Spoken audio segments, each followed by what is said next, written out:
सुधा समाधान।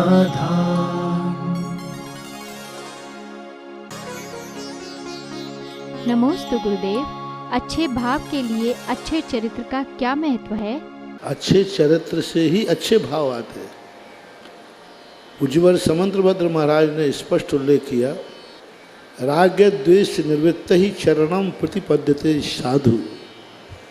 राग द्वेष रूपी बुरे भावों को अलग करने के लिए ही चारित्र अंगीकार किया जाता है। बिना चारित्र के कभी अच्छे भाव आ ही नहीं सकते। अब वो अच्छा चारित्र कई प्रकार का है। आप गृहस्थों का अलग है, बच्चों का अलग है, परिवार का अलग है, हम मुनियों का अलग है।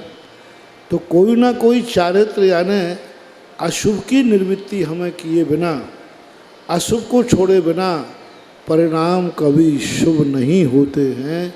इसलिए चारित्र अशुभ भावों को बचाने के लिए साधन है, ऐसा माना जाए। नमोस्तु गुरुदेव। हम सोनागिर गए थे, वहाँ भगवान चंद्र प्रभु का समवशरण 17 बार आया। इसमें क्या रहस्य है? 17 बार समोषण आया, ऐसा उल्लेख हमने कहीं पढ़ा नहीं। आगम में कहीं मुझे ऐसा देखने में नहीं आया। सोनागिर में चंद्रपुर भगवान का समोषण आया, यह भी हमें किसी प्राचीन इतिहास में, शास्त्रों में देखने को नहीं मिला। एक किंवदंती तो है, किंवदंती तो सुनी है, वर्षों पहले सुनी, बहुत सालों से सुनते आए। लेकिन मैंने शास्त्रों में कहीं खोजा कि चंद्रपुर भगवान का समोषण सोनागिर आया है, ऐसा मुझे कोई इतिहास, कोई जैनाचार्यों के कथन में, उल्लेख में नहीं आया।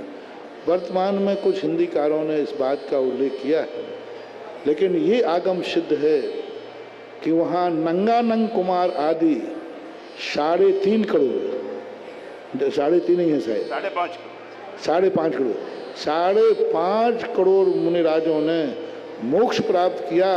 तो सिद्ध क्षेत्र तो पक्का है, ये तो आगम सम्मत है। नंग अनंग कुमार आदि 5.5 करोड़ मुनिराजों ने मोक्ष प्राप्त किया। इसलिए उस भूमि का, उस पहाड़ का कण कण वंदनीय है, कण कण पूजनीय है, कण कण सिद्ध क्षेत्र है। तो सिद्ध क्षेत्र तो अपने आप में है ही, पर चंद्रपुर समोषण की जो ऐतिहासिक बात है वो मुझे कहीं मिली नहीं देखने के लिए, इतने मैं कहूँगा। नमोस्तु गुरुदेव। क्या गमी में किसी के यहाँ जाना चाहिए? और हम जिनवर की आशका लेते हैं तो आरती की आशका कैसे लें? पहली बात तो जो है कि गम यदि है, गमी है, तो गमी में क्वालिटी देखी जाती है। किसके यहाँ कौन मरा है, किसका महत्व ज़्यादा है, किसका संबंध ज़्यादा है, उसमें घर में उसका पद क्या था, तो उसके अनुसार बैठने जाया जाता है। मान लीजिए तुम्हारे यहाँ कोई मरण को प्राप्त हुआ, चाचा भतीजे में कोई मरण को प्राप्त हुआ, और किसी घर का जाकर के मूल मुखिया ही मर गया है, और कोई ऐसे केस में मरा है, तो फिर व्यक्ति वह जो घर में यहाँ मरण है सामान, यहाँ एक स्वयं मौत मरी है कोई व्यक्ति, पूरी उम्र जी करके मरा है कोई व्यक्ति, वृद्ध अवस्था में घर में मरा है, वो सामान गमी है। और तुम्हारे दूसरे रिश्तेदार के यहाँ कोई एक्सीडेंटल केस हुआ, कोई जवान मर गया, कोई मूल व्यक्ति मर गया, तो फिर यह गम भूल करके उस गम में शामिल हो जाना चाहिए, क्योंकि वहाँ वो ट्रेजडी गलत, बहुत खतरनाक हुई है। तो सूतक में दूसरे के यहाँ बैठने में कोई बाधा नहीं है। क्वालिटी देखी जाएगी, किस क्वालिटी का गम है, तुम्हारा गम ज़्यादा है या उसका गम ज़्यादा है। जिसका गम ज़्यादा होगा उसके यहाँ गमी में भी बैठने जाना पड़ेगा, अर्थी में भी जाना पड़ेगा। चाहे भले ही तुम अपने परिवार की अर्थी दादा दादी की वृद्ध की जला के आए हो, और तुम्हारे ही कुटुंब में, तुम्हारे ही किसी रिश्तेदार में, नगर में ही सही, कोई ऐसी आकस्मिक जवान मौत हुई है, तो अपने घर की अर्थी से लौट करके उसकी अर्थी में जाके शामिल होना, ये नैतिकता है। क्योंकि तुम्हारी अर्थी की मौत तो सास थी, लेकिन वो मूर्ति की दुर्घटना है, पड़ोसी की भी हो, नगर की किसी की भी हो, तो गमी की क्वालिटी देख करके जिसकी क्वालिटी गम की बड़ी होगी वो कम गमी वाला व्यक्ति उसके यहाँ जाने में कोई बाधा नहीं है, ऐसा सोचना चाहिए। ये आज का नहीं होती, एक नजराना टाइप का होता है, यूं कर करके जो कर लेते हैं वही।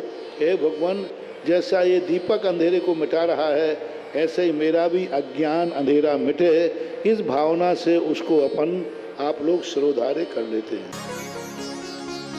नमोस्तु गुरुदेव। पूजा की कोई भी क्रिया क्या बिना कलावे के और नंगे सिर नहीं करनी चाहिए? दो प्रकार के इस होते हैं। कलावा तो बांधना ही चाहिए। कलावा बांधे बिना कोई भी चीज का संकल्प नहीं होता। शास्त्रीय प्रमाण है इसमें कि जब भी कोई कार्यक्रम किया जाए तो कलावा कहो या रक्षा सूत्र कहो, हाथ में जो बांधते हैं ये बांधना ही चाहिए, क्योंकि वही हमारे संकल्प की शक्ति है। ये बात अलग है कि अनुष्ठान खत्म होने के बाद जब हवन हो जाता है तो फिर उस समय कलावा को उतार देते हैं तो कोई बाधा नहीं, क्योंकि वो कलावा एक संकल्प था। तो कलावा बांधना जरूरी है, बांधना चाहिए। स्वयं पंडित को भी बांधना चाहिए, स्वयं दूसरों को भी बांधना चाहिए। संकल्पित होना चाहिए कि मैं 5 दिन तक ये विधान कराऊंगा। फिर भी यदि पंडित नहीं बांधता है तो जो पात्र हैं उनको तो बांधना ही चाहिए। अब रही बात भेष की, कि धोती दुपट्टा पहनकर कोई ब्रह्मचारी आदि है, ब्रह्मचारी आदि भेष है, उस समय की भेष की स्थिति अलग होगी। और गृहस्थ जो है उस समय यदि पंडित करा रहा है तो वो धोती दुपट्टा में है, तो जिस समय वो अभिषेक कर रहा है तो सिर ढकना जरूरी है। सामान्य रूप से यदि कोई क्रिया करा रहा है, पढ़ रहा है, पूजा कर रहा है तो बात अलग है।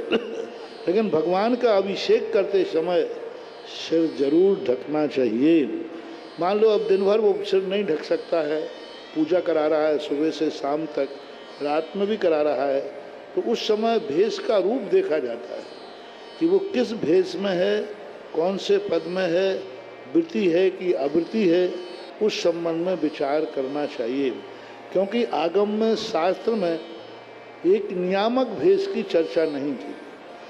मात्र पूज्यवत जिनसेन स्वामी ने महापुराण के धोती और उत्तरी दुपट्टा, इन 2 चीज़ों का प्रयोग जरूर किया है कि ये 2 चीज़ें भगवान के दर्शन पूजन के लिए होना चाहिए। लेकिन फिर भी आपका कहना बिल्कुल जायज़ है और मैं इसका समर्थन करता हूँ कि जितने देर भगवान के धार्मिक क्रियाओं में गृहस्थ का सिर ढका रहेगा उतना ही अच्छा है। राजा के सामने, पहले राजाओं के सामने भी सिर ढक के जाया जाता था, राजा के सामने नंगे सिर नहीं जाते थे। जो गांव में, नगर में लंबड़दार होते थे ना, जो मालिक बोलते थे, उनके सामने भी लोग सिर पर कुछ ना कुछ डाल देते। तो मर्यादा होती है तो श्रेष्ठ ही है, होना ही चाहिए। शास्त्र की गद्दी के ऊपर तो नियम से, वो ने कहा ना, कौन बैठा है, ब्रह्मचारी बैठा है तो उसका भेष अलग होगा। यदि पैंट शर्ट के कुर्ता पजामा पहन के बैठते हैं तो नियम से शास्त्र की गद्दी पर टोपी होना चाहिए। सुबह यदि दुपट्टा, पूजा के बाद धोती दुपट्टा पहन करके कर रहा है तो उस समय की अलग व्यवस्था है। दोपहर में, रात में यदि कुर्ता पजामा पहन के कर रहा है तो जरूर टोपी होना चाहिए। मैं संस्थान के बच्चों को सदा कहता हूँ कि प्रोशन की गद्दी पर बैठते समय जरूर सिर पर टोपी रखना चाहिए। ये एक मर्यादा समझो या अनुशासन समझो, यूँ समझो हमारा यूनिफॉर्म है, ड्रेस है। जय जय जय। नमोस्तु गुरुदेव। नमोकार महामंत्र को शब्द ब्रह्म और परम ब्रह्म किस अपेक्षा से कहा गया है? परम ब्रह्म, ब्रह्म का रूप होता है जो ऐसी अदृश्य शक्तियों को प्रकट करने में कारण होता है, उसको ब्रह्म बोलते हैं। ब्रह्म का दूसरा अर्थ है परमार्थ, ब्रह्म का दूसरा अर्थ है आत्मा, ब्रह्म का दूसरा अर्थ है शक्तिमान। उससे बड़ी किसी के पास शक्ति नहीं है। सर्वबाहु, सर्वदृष्टा, सर्वज्ञाता, इस प्रकार के को ब्रह्म बोलते हैं। और जो ब्रह्म होता है बाहर में देखने में नहीं आता, अंतर रूप से उनकी शक्तियाँ प्रकट होती हैं। इसलिए पंच परमेष्टि को ब्रह्म, शब्द ब्रह्म इसलिए कहते हैं क्योंकि नवोकार मंत्र में एक ऐसी शक्ति है कि उसमें जो शब्दों का चयन किया गया है वो अनंत अनंत शक्ति संपन्न है। यानी नमोकार मंत्र शब्द ही नहीं है, शब्द ब्रह्म है। उसके जो बीजाक्षर हैं वो एक ऐसी शक्ति लिए हुए बैठे हैं कि उनमें अनंत शक्ति का प्रदर्शन करने का, प्रकट करने का सामर्थ्य होता है। इसलिए उन शब्दों में ही ब्रह्म है, अर्थ में नहीं। नमो अरिहंताणम बिना अर्थ के, उस व्यक्ति को यही पता नहीं है कि नमो अरिहंताणम का अर्थ है अरहंतों को नमस्कार हो, कोई पता नहीं, उसको कोई भी अर्थ नहीं है। मात्र नमो अरिहंताणम है, उसी को मात्र पढ़ रहा है तो भी वह ब्रह्म शक्ति के रूप में पा करके ऐसा उसको शब्द ब्रह्म कहते हैं। नमोस्तु गुरुदेव। आलू खाने से निगोदिया जीवों की हिंसा होती है, तो क्या हमें जमीन के अंदर वाली हर खाने की चीज को क्रम से छोड़ देना चाहिए? एक होता है कि ठीक कहा कि क्रम से छोड़ना चाहिए, लेकिन कभी कभी कोई व्यक्ति क्रम से नहीं पढ़ करके, नहीं छोड़ करके यदि बीच में से भी कुछ व्यक्ति त्याग करता है तो वो श्रेष्ठ है। कभी कभी व्यक्ति क्या होता है, हमारे यहाँ एक पूरी हिंसा का त्याग नहीं कर पाता और एक 14 का ही करता है तो भी प्रशंसनीय है। सारे मांसों का त्याग नहीं कर पाया, कौवे का मांस त्याग कर दिया तो भी प्रशंसनीय है। सारी मछलियों का त्याग नहीं कर पाया, एक मछली का भी त्याग कर दिया तो भी प्रशंसनीय है। इसलिए यदि वो और चीज़ें जो क्रम से आपने कही वो नहीं कर पा रहा है और एक वस्तु का भी त्याग करता है तो त्याग ही कर रहा है, कुछ ना कुछ छोड़ रहा है। दूसरी बात, आलू की जो हिंसा है, ग्रस्त को स्थावर हिंसा का त्याग नहीं है, लेकिन ये भी तो कहा है त्रिस हिंसा को त्याग वृथा थावर न सहारे। वृथा थावर यानी जिसके संहार के बिना हमारी जिंदगी चल सकती है, फिर चला करके ऐसा क्यों कहें जिसमें ज़्यादा स्थावर मरते हैं। जब हमारे कम स्थावर, स्थावर तो मरेंगे लेकिन कम स्थावर जीव मरते हैं, यदि उससे हमारा भोजन पड़ता है, जिंदगी चलता है, तो हम अधिक जीवों की विराधना क्यों करें। तीसरी बात है, आलू जो है हिंसा के साथ साथ मनोवैज्ञानिक ढंग से जो जमीन के अंदर की चीज़ें खाते हैं वे ज़्यादातर उनके पैर मजबूत होते हैं, खोपड़ी ठस होती है। तो आप देखना जितने वैज्ञानिक होते वो गणित से कम खाते, बहुत कम खाते। वैज्ञानिक आजकल कहने लगा कि वो फल खाओ जो प्रकाश में, वो फल खाओ जिनको ऑक्सीजन मिलती है, वो फल खाओ जिस पर सूर्य का प्रकाश पड़ता है और वो कीचड़ में रहता है, गंदगी में रहता है।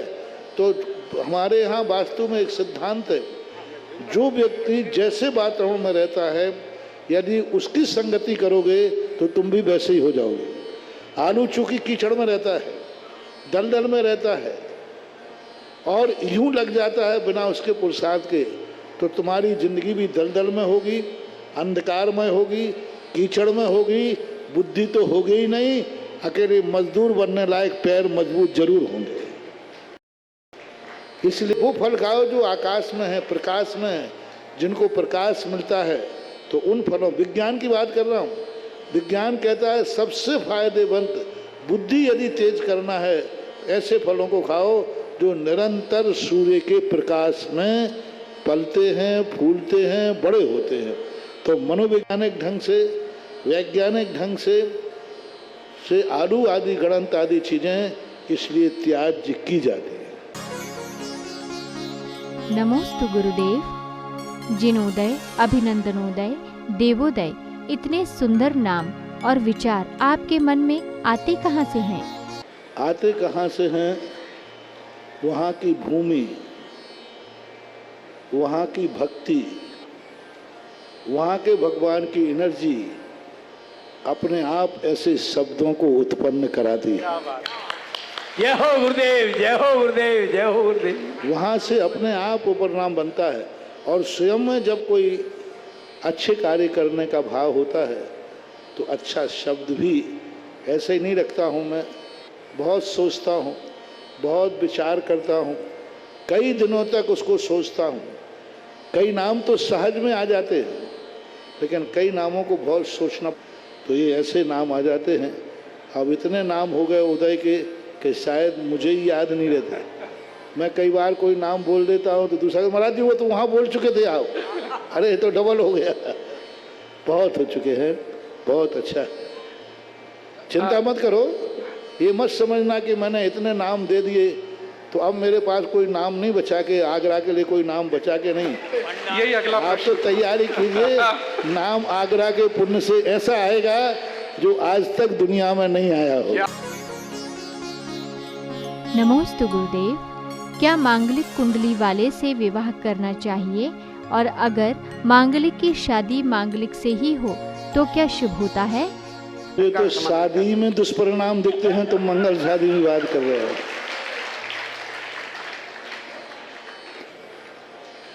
मांगल जो है ये अलग विषय है। मांगलिक का रूप बनता है तो ऐसा कहते हैं कि यदि काना व्यक्ति ठीक नहीं होता, लेकिन बताते हैं काने को काना मिल जाए तो महान शुभ होता है। Minus minus plus. यदि अब काना व्यक्ति निकल जाए तो आप लोग अशुभ मानते हो, लेकिन काने व्यक्ति को काना मिल जाए तो उसके लिए बहुत शुभ होता है।